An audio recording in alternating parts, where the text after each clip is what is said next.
everyone, welcome back to my channel, Deb's Corner. It's Deb.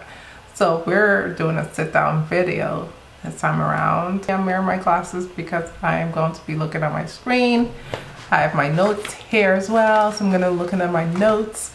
But this video is basically me talking to young mothers. It's me talking to mothers of young children. That baby, toddler, preschool age parent that I'm actually making this video for, and especially the moms, right? So I want to title this video as mistakes that I made as a young mom, only because I feel like I was a young mom who was like, yeah, I'm gonna get this kid raising thin down and I'm going to be the best there ever was, and so much expectations. And it's now that I'm like, the kids are not that old, but they are older, and I'm like, what was I thinking?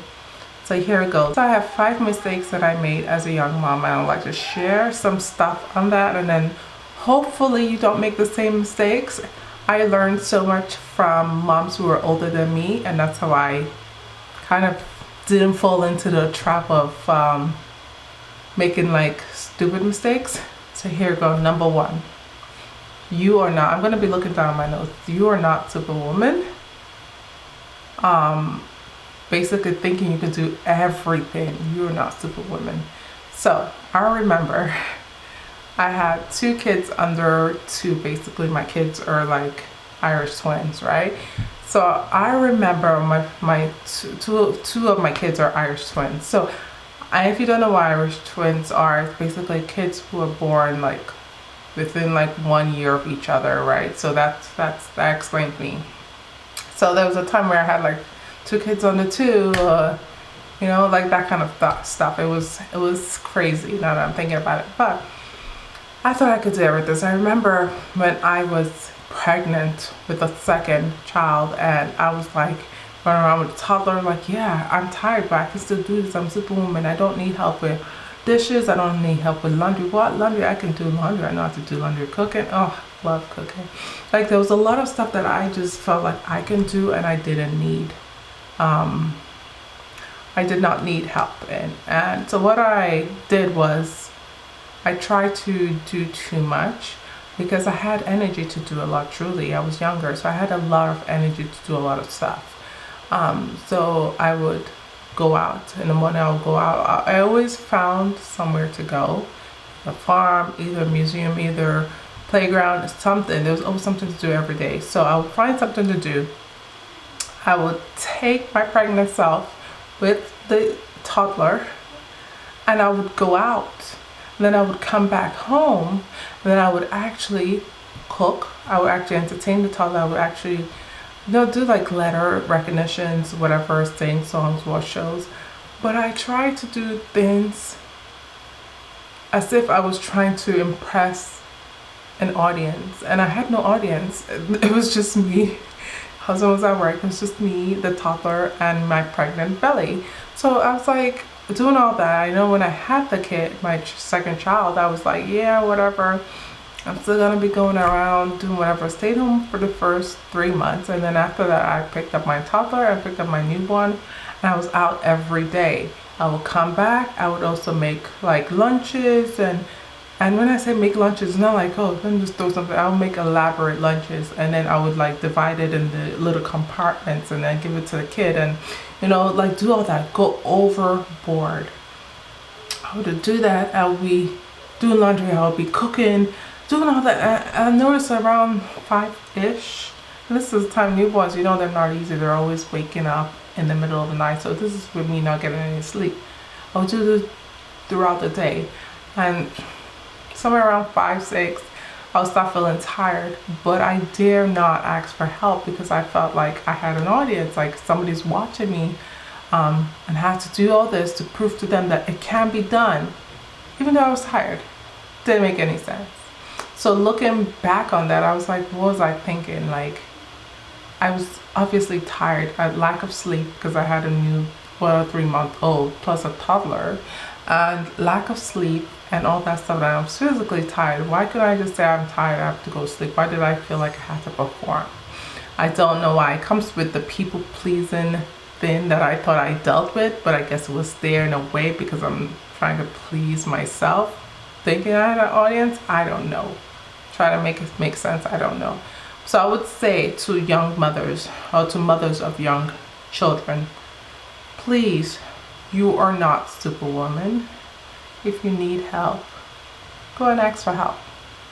So this is number 2. My number 2 point is expecting people to come to my aid if they saw I had too much on my plate. So this goes with number 1 because it's the fact that I'm gonna struggle and work hard and do everything I need to do, and I want you to look at me and see that I'm struggling and I have so much on my plate. That you come and go, I'm gonna rescue you, I'm gonna take this off your plate, I'm gonna do. Nobody ever came to my rescue, not even my husband.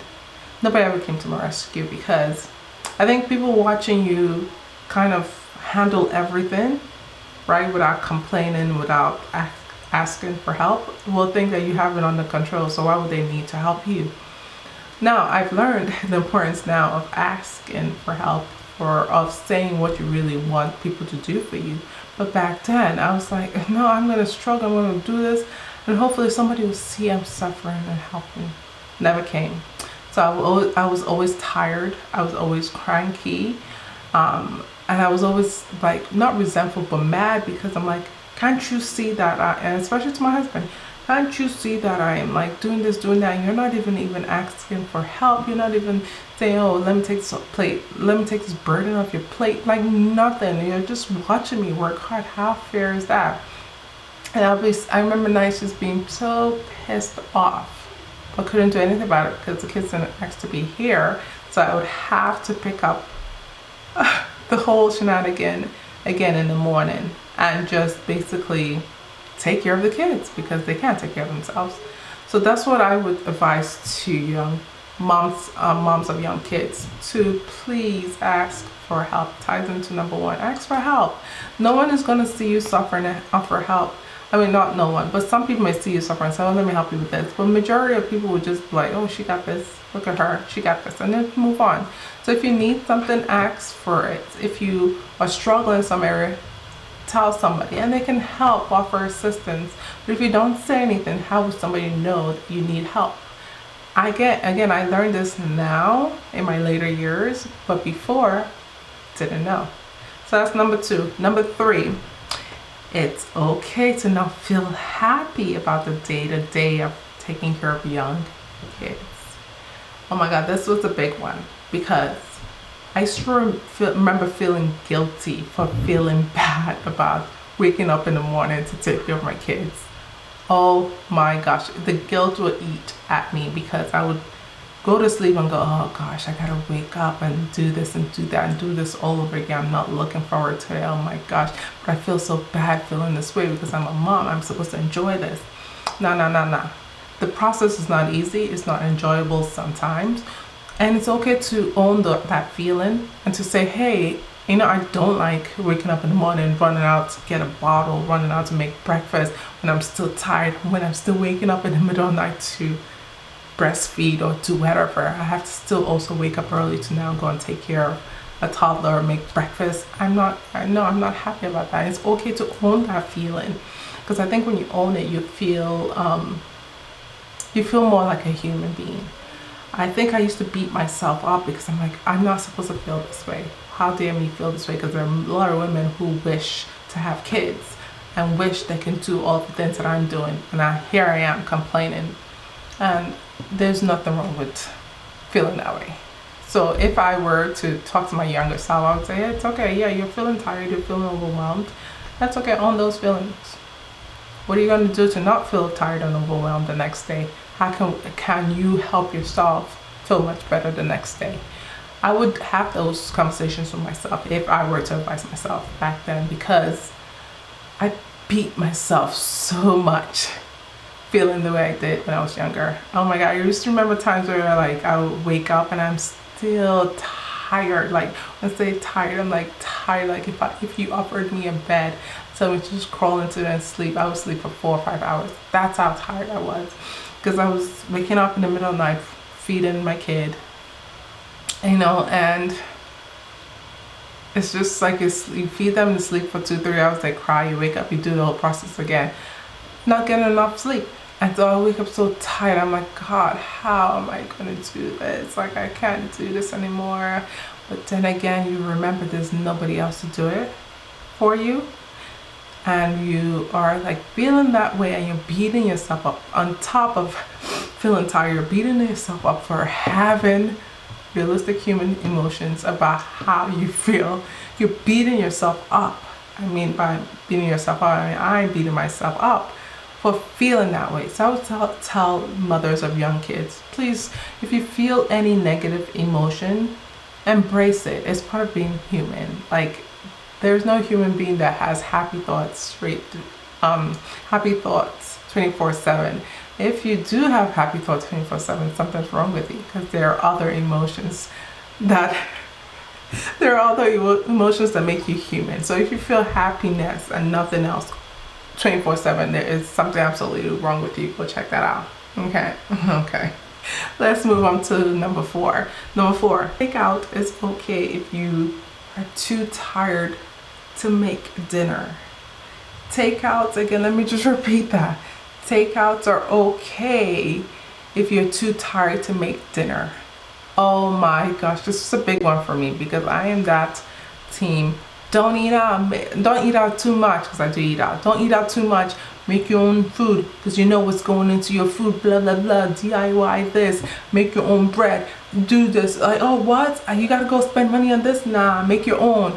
I was team that, because I felt like, oh my gosh, again, it goes with the whole superwoman stuff. I felt like I had to like prove to the audience looking at me, and I had no cameras in front of me, but I had to prove that, yo, I got this motherhood down packed. No one is gonna beat me in this. And it's like, nah, sis, nah, so stop it. So I wish I didn't beat myself up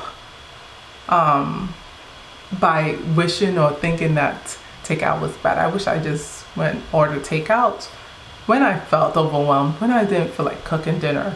My husband doesn't cook. Let's just say this. He doesn't cook meals for the household, because whenever he cooks, people always like complain, oh, I don't like this, I don't like this. So it's like, you know what? It's better for me to just do the cooking. And I do, and he cooks, but he doesn't cook for the kids, because, you know, whatever, they don't like it sometimes, and sometimes they do, and they complain. So it's a hit or miss sometimes, right? So I do most of the cooking. So I know there are times where I didn't feel like cooking, and I felt like, oh, takeout, I have to order takeout. I don't want to order takeout.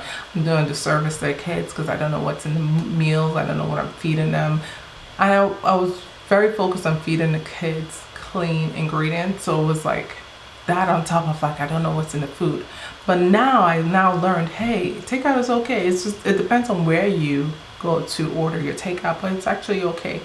Sometimes we go to Chipotle's now. I mean, sometimes we go to Chipotle's. Sometimes we go to, there's this like health food store, like where they serve like fresh, kind of like a Chipotle deal, where they have like fresh like ingredients, and you build your own bowl. So stuff like that is okay.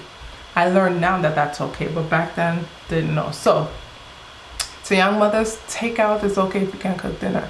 In fact, Uber, Dash, whatever, I didn't have that back then, but you know what I mean? It's okay to do that. It's perfectly fine if you didn't cook dinner 1 or 2 nights a week. It's okay.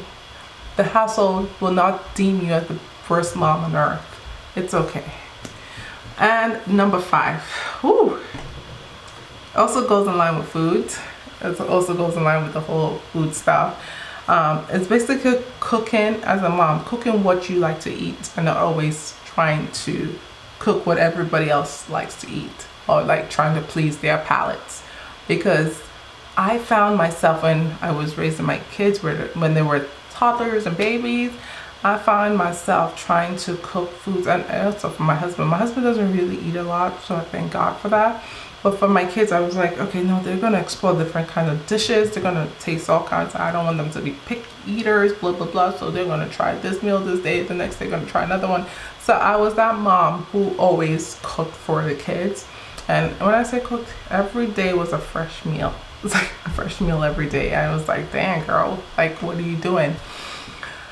Now I say that to myself. But I wish I made more meals for myself because I was constantly cooking. I felt like a maid, like constantly making what others wanted and disregarding what I wanted. And that's not a good thing. It's not good to serve others to the point where you neglect yourself. That's not good. So looking back, I should have made meals for myself, cooked things that I liked, and made them eat it.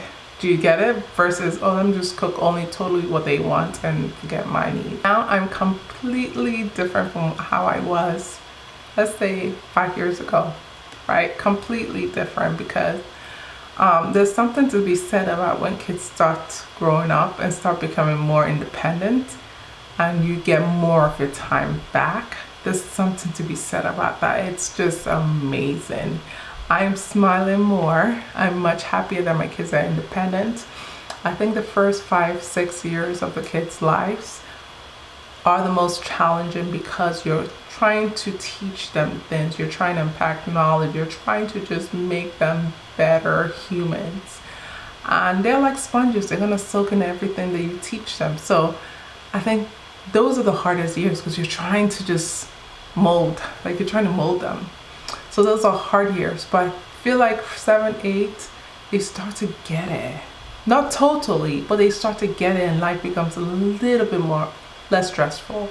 You have a little more time for yourself. You have a little more time to cook what you like to eat. You have a little more time to do things that bring happiness to you. So to all mothers who are raising young kids, first of all, kudos to you guys. I know it's not easy. I know it's not easy, but you got this. You got this. Just always see the light at the end of the rainbow because all this work that you're doing now, you don't see it now, but it will show up at the end. Just keep at it, keep going, keep trudging. I know for me, I spoke to a lot of mothers and they encouraged me tremendously. And that's what I think helped me survive those early years because it was hard and brutal. When I say brutal, I didn't take care of my hair. My nails were not done. Like I didn't even grow, this is the long, like I couldn't grow my nails this long. My nails couldn't be this long because it's like, God forbid, you have to put lotion, you scratch a kid, or you have to change diapers, you scratch a kid. I didn't want to harm my kid, so I didn't grow my nails this long. I didn't paint my nails. I didn't do my hair. My hair is natural, so it was always like in 2-strand twists. Like, and then I would just do like a style that just sticks them up any direction. So I didn't take care of myself too well, although I thought I was, but I didn't. So I just have to say to you guys, just keep going, keep pushing. You're gonna get to the end of this, but just keep pushing, okay? Young moms, tell me, what are you struggling with right now? If there's anything else that you would like to add as a mom who has gone through that phase, do please comment, put your comments down in the comment section. I think it will offer so much encouragement to them. So yeah, that's it. Until my next video, I'll see you guys soon. Take care. Bye.